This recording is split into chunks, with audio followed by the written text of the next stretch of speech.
Hi, I'm Michelle. Welcome back. Today I want to talk about Ponzi schemes and Bernie Madoff.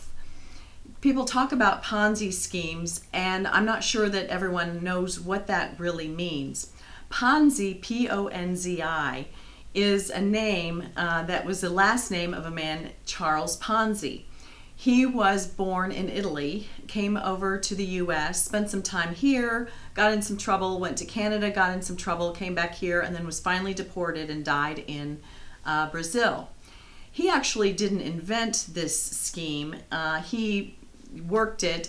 It was actually the first person who's attributed with creating this type of a scheme is a man named William Miller, who was a man who lived in Brooklyn, New York, in the 1800s, late 1800s, 1900s, and he was a bookkeeper. He failed in trying to invest in the stock market, and so he came up with a way to get money from people. And what he did was he promised a 10% return per week if you invested.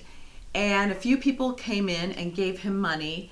They got money back. For example, if you gave him $100, he says 10% per week, which means you would get $10 per week. And then, of course, you assume you would still be able to get your $100 back.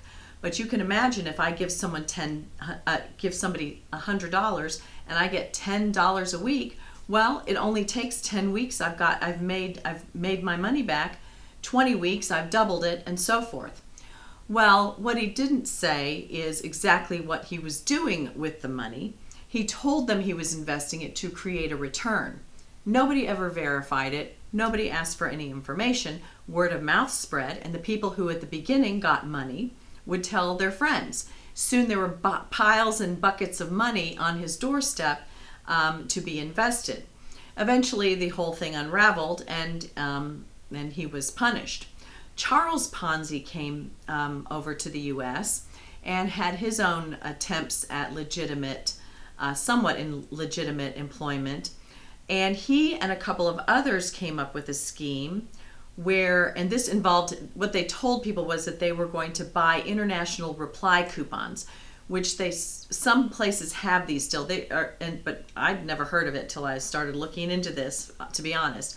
And what it is a kind of like you would send somebody a letter with a self-addressed stamped envelope to send a reply, or when you used to send away for information, sometimes you still do that. You can't get on the internet, and somebody would make a copy, and they would put it in, you provide the envelope, and they mail it back.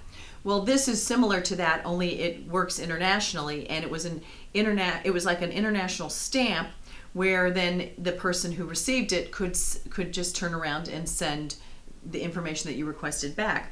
Well, the thing here is that the international reply coupons weren't being used a lot, so the government sold them for less than what the actual postage was, but you could take the coupons then to whatever country and cash them in for the face value of the stamps. Well, that amount was not very big, and it definitely wasn't enough. It wasn't big enough to cover the costs of actually doing all of this and to pay people back. But people didn't investigate very far and invested in Mr. Ponzi's system. And he promised that you would get a 50% profit if you left your money in for 45 days. And if you left your money in for 90 days, you would get 100% profit. So again, if I give him $100 and I wait 90 days and I get my $100 back plus another $100, I would be telling my friends. That's what happened. People then brought their money in. But then as you bring it forward, what a Ponzi scheme is there is no investment. You are the first person who comes in and gives them $100. Then another person comes in and gives them $100. They use part of that $100 from the next person to pay you your $10, and so on and so on and so on. Charles Ponzi, like I said, was eventually deported, and then one of his attorneys and then one of his partners also went to jail, and then a third guy escaped entirely. But he finally came forth and testified. They just split the money. So that's what a Ponzi scheme is. Now, in the next videos under this section, I'm going to talk about due diligence and the difference between a scheme and a legitimate investment and what you need to know to look out for yourself. But in the meanwhile, if something sounds too good to be true, it probably is.